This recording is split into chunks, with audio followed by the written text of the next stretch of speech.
Good morning, જય શ્રી કૃષ્ણ। આજે આપણે ગુંદાનું શાક બનાવવાનું છે। તો એના માટે હું તમને પહેલા ગુંદાને મેં ધોઈ અને લૂછીને રાખી દીધા છે। આવી રીતે એકદમ કોરા કરી નાખ્યા છે। હવે આપણે એને આવી રીતના એમાંથી બિયા કાઢી લેશું ગુંદામાંથી, અને પછી આપણે એનું આજે શાક બનાવવાનું છે। ફ્રેન્ડ્સ, તમે આ રીતે મારી રીતે શાક બનાવી જોજો। અમે આ શાક ખાટી છાશમાં અને ગોળવાળું બનાવી છે। આગળ હું તમને મારી રેસીપી બતાવું છું। પહેલા ગુંદાને આવી રીતે બધાને ફોડી લેવાના છે, પછી આપણે એની અંદરથી બી કાઢી લેશું।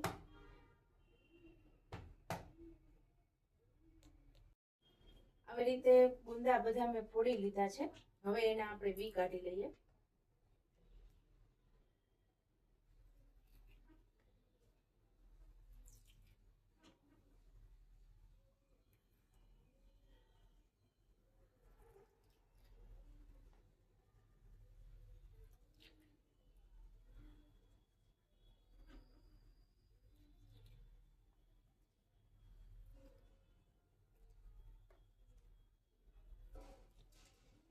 બધાના બી કાઢી લેવાના છે આપણે। ફ્રેન્ડ્સ, આપણે ગુંદાના બી કાઢી લીધા છે। હવે આવી મેં ચણાનો લોટ લીધો છે, અડધો કપ જેટલો। પછી એમાં આપણે બધા મસાલા, રેગ્યુલર મસાલા જ કરવાના છે। સ્વાદ પ્રમાણે મીઠું, અડધી ચમચી ધાણા જીરું, ચપટી હળદર, લાલ મરચું પાવડર, ગોળ,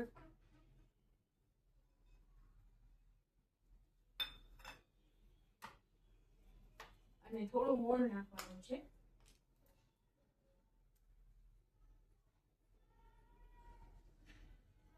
મોણ નાખવાનું છે અંદર, જેથી આપણા ગુંદા એકદમ સરસ થશે અને અંદરનો લોટે પણ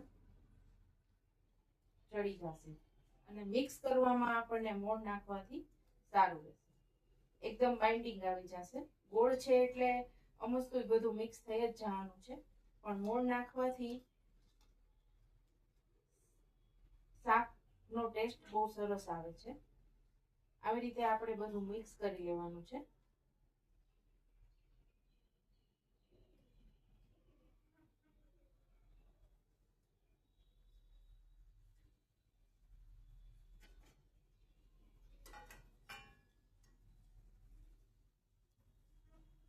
એકદમ બધું મિક્સ થઈ જાય ને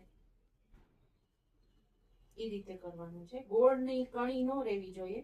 ગોળની કણી રહેશે તો એ પાછી મિક્સ નહીં થાય ને તો મજા નહીં આવે। આવી રીતે બધું મિક્સ કરી લેવાનું છે। પછી આપણે હવે ગુંદાને ભરી લેશું। ગુંદાની અંદર લોટ ભરી લેવાનો છે। આવી રીતે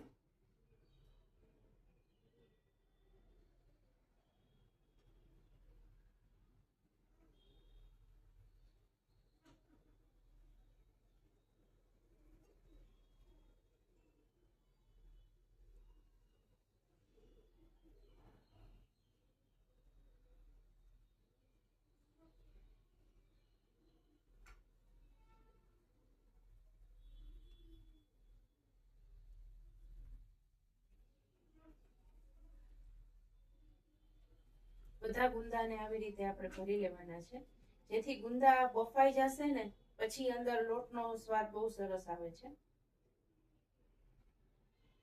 સાથે સાથે આપણે આમાં થોડો લોટ માથે નાખતા જશું। અમને લોટનું પ્રમાણ શાકમાં વધારે ભાવે છે। એ લોટનો ટેસ્ટ બહુ સરસ લાગે છે, કારણ કે આપણે પછી ખાટી છાશમાં આનો વઘાર કરવાનો છે ગુંદાના શાકનો, એટલે ખાટો ને ગોળને હિસાબે ગળ્યો ખાટો મીઠો ટેસ્ટ બહુ સરસ આવે છે આ ગુંદામાં। એટલે આપણે આ બધો લોટ પાછો ગુંદાની સાથે છે ને બાફવામાં મૂકી દઈશું, એટલે લોટ કાચોય નહીં લાગે અને બફાઈ સરસ જશે અને ટેસ્ટ એનો સરસ આવશે। આ બધો લોટ આપણે ઉપર છાંટી અને લોટને પાછો બાફી લેશું।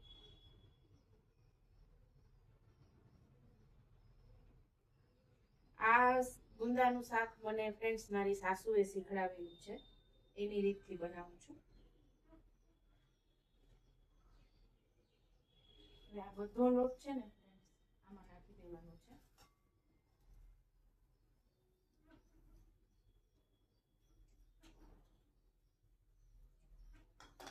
પીસ નાની પડે છે એટલે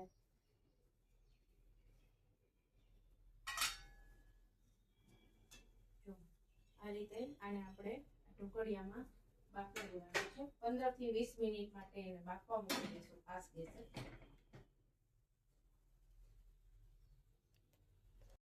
ફ્રેન્ડ્સ, આપણા ગુંદા જો બફાઈ ગયા છે સરસ મજાને, તમે જોઈ શકો છો. આવી રીતે લોટ અને ગુંદા બંને સરસ બફાઈ જશે.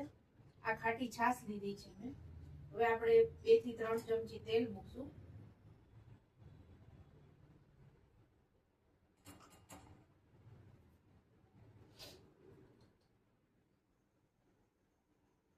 તેલ ગરમ થાય એટલે હિંગ નાખશું.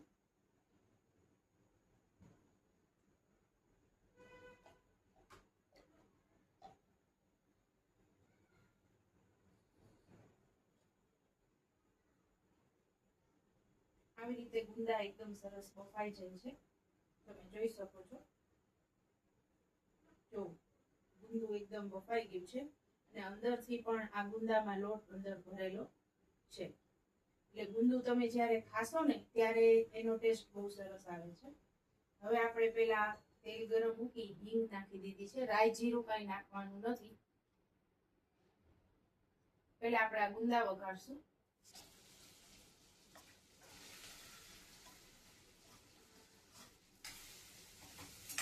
ગુંદા વઘારી અને આપણે સીધી છાશ એડ કરી દઈશું. થોડી થોડી છાશ ઉમેરવાની છે, જોઈએ એમ. તમારે કેટલું ઘાટું શાક બનાવવું છે, લોટ તમને કેવી રીતના ભાવે છે, ઘાટો પતલો, એ રીતના છાશ નાખવાની છે આપણે.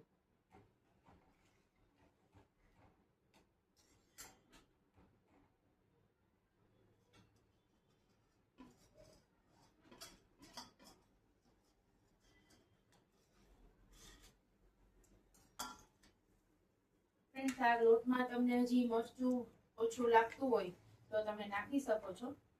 અમારા ઘરમાં થોડુંક લાલ શાક જોઈએ, કલર વાળું, એટલે હું થોડું મરચું એડ કરું છું. બાકી બધો મસાલો તો આપણે પેલા અંદર નાખેલો છે, એટલે બીજું કઈ આપણે નાખવાની જરૂર પડશે નહીં. જો ફ્રેન્ડ્સ, આટલું શાક ખાવા માંડ્યું છે, ઘાટું થવા માંડ્યું છે, તમે જોઈ શકો છો. આ રીતે આટલું શાક ઘાટું થઈ જશે. હજી આપણે આને થોડું ઘાટું કરશું, બરાબર છે. પણ પછી જ્યારે આપણે થોડુંક આવી રીતે રાખી દઈએ ને બનાવીને તોય ચાલે. પછી જમવા બેસતી વખતે પાછું તમે ગરમ કરો એટલે આ પાછું ઘાટું થઈ જશે. કે તમે લોટ તો બાફેલો છે એટલે લોટ કાચો રહેવાની કે ઈ તો કોઈ ઓલી ઉપાધિ છે નહીં.